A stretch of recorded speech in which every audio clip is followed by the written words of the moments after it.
All right. What are we seeing with coronavirus and the impact right now on Arkansas agriculture? Is it having an impact? What's going on? Well, yes, it is. It particularly on farmers and ranchers. It is with the disruptions in the traditional distribution channels for food and normal processing schedules, so forth. It's created some undue negative pressure on prices that farmers receive for products across the board due to one factor or another. Particularly in the proteins, you've seen the pictures of empty shelves and so forth in the meat counter. Well, one of the disruptions in the meat industry is 40 to 50% of the meat is consumed at food service establishments. Mm-hmm. So we've just closed a lot. We've closed with the closure of restaurants and other food service outlets. You've just closed off a significant distribution channel for meat products.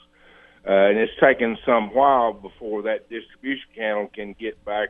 Now we've shifted demand almost totally over to grocery stores.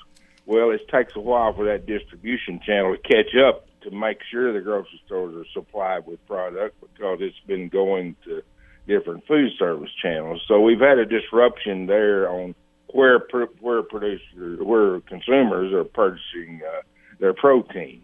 Right. Same thing for milk. We closed down schools and food service. That 1/3 of the milk supply is used in food service and school programs. So now we've got a distribution issue in getting milk in the right places. Well, I mean, it's Travis Justice here. Impacts on and that put downward pressure on prices that farmers receive until we can get those issues resolved. Yeah, Travis Justice here with Arkansas Farm Bureau. I mean, it makes sense. I mean, you've got people that are out there hoarding things, but at the same time, and the most obvious thing is toilet paper, okay? You've got people that have stocked up. I don't know why that's the thing they go for first. I mean, if one thing's going to help you survive, it's not going to be that. But the same thing, I mean, you have paper industries that were producing products for business and retail purposes. And so if you're using the bathroom, just blunt talk, using the bathroom at work more often, you don't need it there now with so many businesses being shut down. It would make sense that the food supply would also have to adjust to a different way. I mean, we're all still going to eat. But I'm wondering, Travis, I mean, with what's out there with the food services, maybe we're going to see people having to buy more products in bulk and maybe do some things there, or is it going to be just like we've seen in the past on the store shelves? Well, no, there will be opportunities, and then people will react differently. The problem with the way we've been accustomed to consumer, particularly food purchases, not a lot of people are willing to or capable of storing vast amounts for any length of time. They don't have freezer capacity and so forth. So we may see some adjustments there, but there is not a food shortage or a food product or supply shortage. It's just we've shifted where the demand is and where the availability is, and it takes a while for that distribution chain to get adjusted properly. And sure. And it's created uncertainty in the markets, if you will. So prices that farmers are receiving with uncertainty that.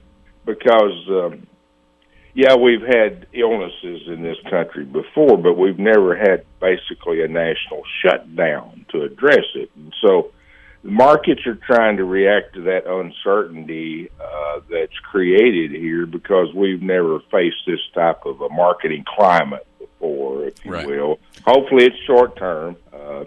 So we've got pressure on not only from that, but then there's implications across all sectors, crops and livestock. For example, nearly 25% or a significant portion of our nation's corn crop is used for ethanol production, for fuel. Well, with the depressed state of oil prices, that has put downward pressure on corn prices because the ethanol market is depressed, and so there's lots of fallout here that's impacting the farmers and ranchers out here. Some of the distribution channels will open back up, and then once we get the country back open again, some of this will settle down. But in the meantime, farmers are under real facing. Those that are having to market their product in this environment are facing some real hardships here. Travis Justice with Arkansas Farm Bureau, thank you for being on this morning. Appreciate your time. Very good. Thank you. All right.